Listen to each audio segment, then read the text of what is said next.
Okay guys, day 7 natin dito sa Dinagat at wala tayong nature trip kasi puro tayo nature trip ng mga nakaraan. So ngayon, meron tayong training camp saka exhibition game. So bago yon, meron tayong pupuntahan na, sino sir? Pastor David Durano. Yeah, pupuntahan natin siya kasi nire-request nila na pumunta tayo doon. And kung ano yung May gagawin, pag-pray. oo, kung ano yung gagawin namin doon, samahan nyo na lang kami. Let's go!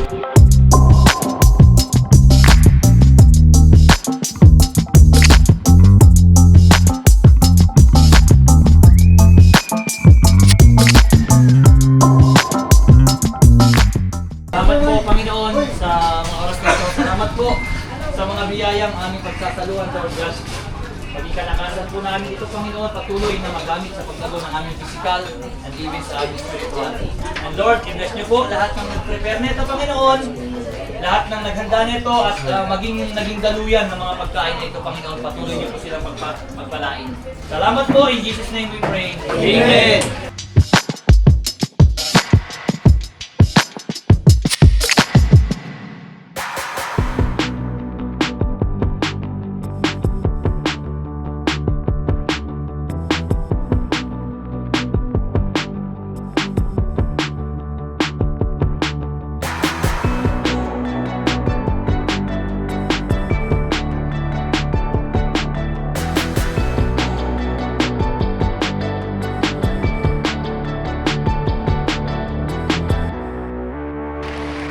Magandang hapon po sa inyo lahat.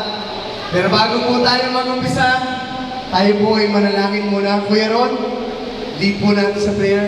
Bigay natin kay Lord tong hapon na to. Dahil kung hindi dahil sa Kanya, wala tayong ganito. So, let's pray first. Sige po, tayong lahat ay umupo at pumikit, tayo manalangin. Hallelujah, Father God. Maraming salamat po, Panginoon, sa hapong ito. Isang espesyal na araw po para sa mga kasama namin dito po sa Dinagat at sa maganda ito, Panginoon. At sa mga oras na ito, Lord, ang lahat ng mga mangyayari dito, inanas po namin sa iyo, Panginoon. Sa mga batang naririto, Panginoon, upang mag-training, narito po ang inyong mga lingkod, Mavs Phenomenal Basketball, na iyong inakasangkapan, Panginoon, upang maging daluyan para po sa ikalalago ng talent, ng skill ng mga batang ito, Panginoon. Lahat ng talento, Father God, nanggaling sa iyo. At narito po ang inyong mga lingkod handang magpagamit upang tulungan ang mga batang ito na sa kanilang paglago, pagiging mahusay sa larangan po ng basketball. Una sa lahat, Panginoon, nais namin na magpasalamat dahil ang lahat ng ito ay nagiging naisa sa katuparan dahil lamang po sa tulong mo. Nandito po ang Mavs dahil sa iyo, Panginoong Jesus, kaya ikaw po ang aming itinataas at sa iyo po kami humihingi ng kalakasan, Panginoon.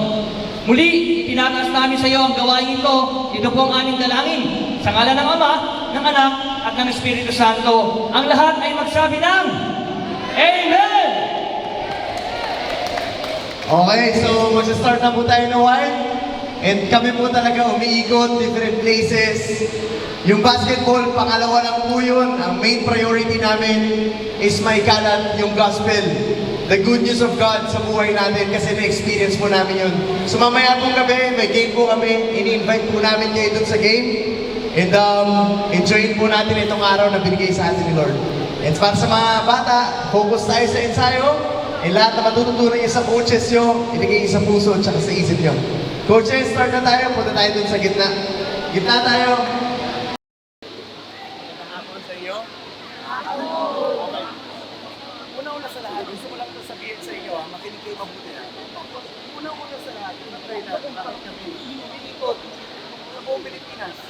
Yung basketball, katulad ng narinig nyo, pangalawa lang. Sino di ka nanonood ng mga vlogs ng Ma? Kailan tayo ulit nanood? Kanina, kahapon, isang araw, kailan? Ibig sabihin, alam nyo na yung videos natin, meron tayong sinishare ng Word of God. Alam niyo yun? Okay, praise the Lord. Bakit? Ba't ko gusto sabihin sa inyo ito, guys? Una-una sa lahat, si Coach Mav nyo, dating isang bata na katulad nyo, na nangangarap, pero hindi ko pa kilala si Lord doon. Noong mga panahon na yon, based lang sa kakayanan ko, diskarte ko, talino ko, kung ano yung tinuro sa akin, doon lang lahat nakabase yung kakayanan ko. So kung ano mang maabot ko, iniisip ko ang galing-galing ko. Ang iniisip ko, ako yung dahilan kung bakit ko nakuha yun. Hanggang sa alam nyo, ano nangyari sa akin? binagsak ako. Yung bagsak sa akin, dumating sa points na wala na akong pag-asa. Guys, doon ko nakilala si Lord. Doon ko nakilala kung ano pinagkaiba ng isang tao na may Diyos at isang tao na walang Diyos. Doon ko nalaman na kahit anong galing mo pala, kapag di mo siya kasama, baliwala. Kaya ngayong hapon na to, mag-enjoy tayo, siyempre. Mag-basketball tayo, mag-enjoy tayo. And alam ko, excited tayo doon. Pero una-una sa lahat, guys, gusto ko ipakilala sa inyo si Jesus Christ at King. Without Him, kahit anong gawin niyo, babagsak at babagsak at babagsak kayo. Maging matigas pa ng ulo natin ngayon, after 5 years, pinipilit ko pa rin, darating pa rin yung point, babalik at babalik ka sa Kanya. So kung gano'n na rin lang naman, bakit hindi ko pag-gawin mo yun? Umpisaan mo, nakasama mo sa lahat ng ginagawa mo. Kasi akala ko rin dati, napakagaling ko. Akala ko dati, kaya ko lahat. Akala ko dati, lahat ng tinuro sa akin, sapat na. Yun yung akala ko. Kaya lang, bumagsak ako. Kids, guys, bumagsak ako. Yung pagbagsak na yun, sabi ko, wala na, tapos na ako, ayoko na. Doon ko nakilala si Lord. Ngayon, nagsasalita ako sa harap nyo, hindi dahil magaling ako, hindi dahil malakas ako, pero tinayo ako ni Lord. At siya na yung nagtuturo sa akin kung paano ko hahakbangan yung buhay ko. Guys, yung hapon na to, bigay natin kay Lord. Lahat na matutunan sa coaches nyo about basketball, tandaan nyo. Para bukas, pag wala na kayong coach, magagawa nyo pa rin, mapagtutuloy-tuloy nyo. Na habang ginagawa nyo yung pagdarasal nyo, Lord, samahan nyo kung sa gagawin ko. Huwag ka nang magtatrabaho mag-isa. Lagi mong ibibigay sa Kanya. Lagi may pagkakatiwala sa Kanya. Naiintindihan nyo? And yun yung gusto kong ituro sa inyo. Bago pa kayo bumagsak, humingi na kayo ng tulong sa Kanya. Huwag nyo na hintayin yung masakit na part ng buhay nyo. Kapag bagsak nyo, parang ayaw nyo na. Ibigay nyo na sa Kanya para mas maintindihan nyo. Bakit nga ba ako nandito? Bakit ako buhay? Bakit ako humihinga? Bakit ako gising ngayong araw na to? Kasi pwedeng hindi eh. The fact na nagising tayo ngayong araw na to, praise the Lord. Kasi pwedeng hindi. Pwedeng hindi. Maraming tao hindi na nagising ngayong araw na to. Pero kayo, nagising yun. Bukas, pwedeng hindi. Pwedeng oo. Pero hanggat meron tayong hininga, we praise the Lord. Amen? Amen! So guys, ngayon, tayo tayo, 3 stations to. Coach Jake, Coach Christian, Coach Mark. Isa doon, isa dito, isa doon. Pagkatapos ng 30 minutes, yung mga nandito, pupunta dito. Yung dito, pupunta doon, paikot. Hanggang sa madaanan nyo lahat ng stations. So pagkatapos nito guys, pagkatapos mo magsalita, huwag muna kayo alis sa gitna. Kukunin na kayo ng coaches nyo, umpisa na tayo mag-ensayo. Ang kapayo ko lang sa inyo, sa buong ensayo, focus doon sa coach nyo. Pumunta ka dito, may kaibigan ka. Pumunta ka dito, may kapatid ka na kasama. Pumunta ka dito, marami kayo. Pero doon sa ensayo, focus ka muna doon sa sarili mo. Kasi habang nag-ensayo ako, nakafocus ka sa iba. Pagtapos sa ensayo, hindi mo na matatandaan yung ginawa natin.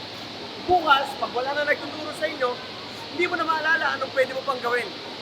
Yung focus, kasi ituturo natin ngayong hapon na to sa basketball side is kung paano kayo mag-ensayo kahit wala kami sa tabi nyo. Naiintindihan? Kikinig kayo.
Tulak mo.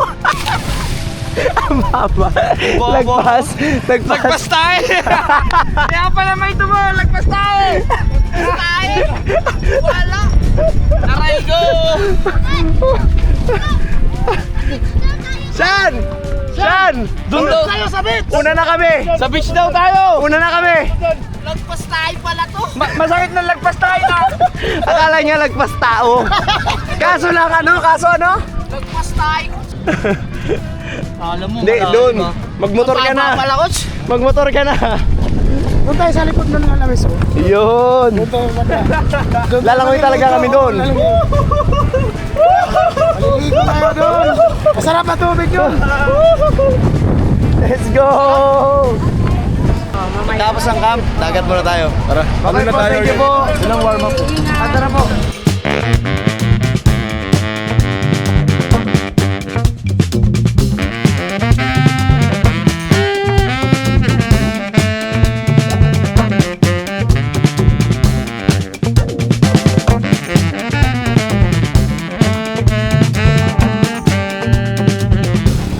Yun! Let's go! Let's go! Dito na area ay malawak ang corals nila. Oh, malawak daw dyan! Let's go!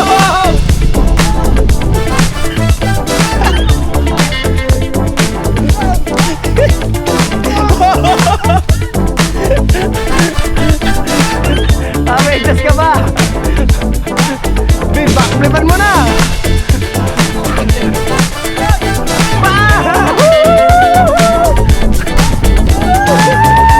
Ang sarap!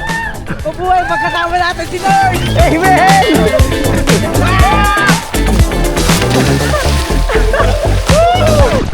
Wala pala ang pamalit. Aray ko! Ayan, wala pa. Rest tayo!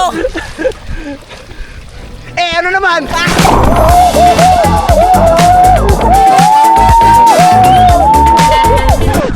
Wala si loob.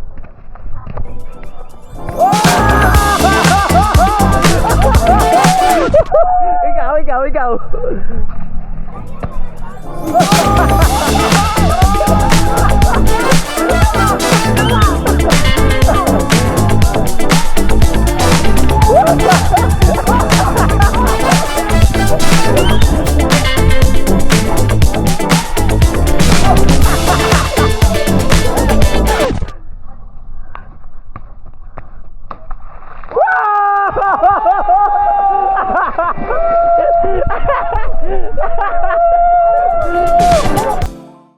So guys, pagkatapos ng training natin, diretso tayo sa dagat. Grabe. Na-enjoy natin talaga yung creation ni Lord. Pero mamaya may game pa kami yan, ha? May laro pa kami yan, ha? Game tayo in 1 hour. Oh, may game kami in 1 hour. Ganun naman nung nakaraan din, di ba? Before game, nagdagat din tayo. Pero mas malala yung... Pero grabe, guys. May sinabi si Justin kanina. Tin, may sinabi ka kanina. Sarap mabuhay pagkasama natin si Lord. Amen. Nasa first five pa ako mamaya.